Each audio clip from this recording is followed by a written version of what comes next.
I read a great quote that said, if you think of your life as a book, the older you get, the shorter the chapters. So you need to be really intentional about what you write on every page. I love that quote, so much so that it has spilled over into how I garden. And I thought in today's video, I would show you how I take a fresh look at my garden every year. I hope you'll join me. Every year, I love walking around my garden and taking a complete inventory of all the things that I would love to do differently. So in this video, I'm going to share with you my 5-step plan on how I continue to reset my garden every year. Step 1, do a walk around and make a list. And try not to edit yourself. Just put every single thing that you see that you think could be different or better or needs to be removed. Just put it all on the list. Do a brain dump. No matter how small or minute or unimportant you think it is, if it occurred to you when you were looking at your garden, if it could be just a little bit better, put it on the list. And the same for if it's a giant project. I wanted a shed for so long, but it seemed like a huge, expensive, overwhelming project. And there were times where I thought I would never have it.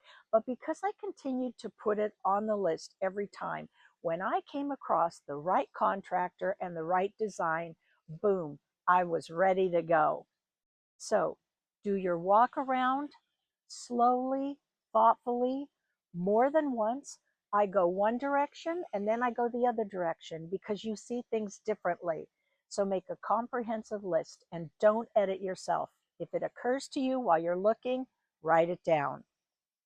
Step 2, we're going to divide the list into 2 parts. Things that are free and things that cost money. Things that are free are things like pruning back overgrown bushes, taking things to the dump, dividing perennials, anything that doesn't cost money. Or it could be things like freshening up the mulch, rearranging your patio furniture. Obviously, things that go on the money side are things you have to actually go out and buy or pay for. Big pruning, adding more rock, adding more plants, building a trellis or another garden structure, buying a garden mirror, anything that it would cost a little bit of money.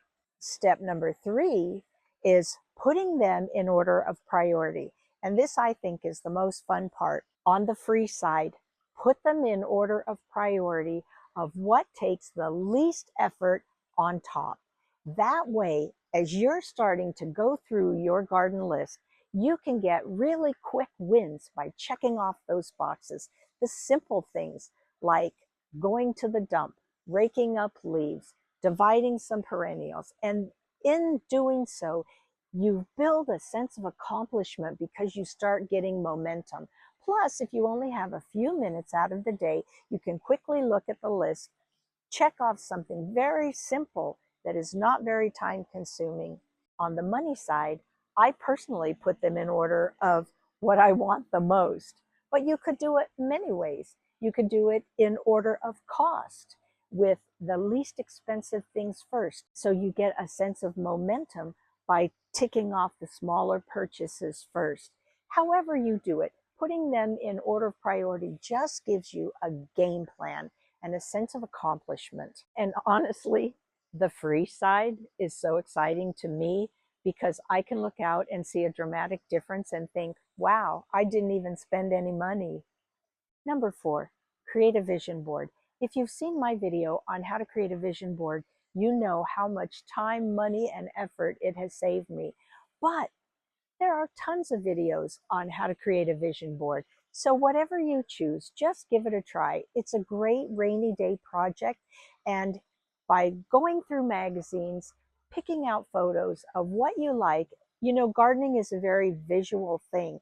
To me, it just helps so much to see those photos every day right there in front where you can continue to be inspired by them. So number 4, create a vision board. Number 5, learn a new skill.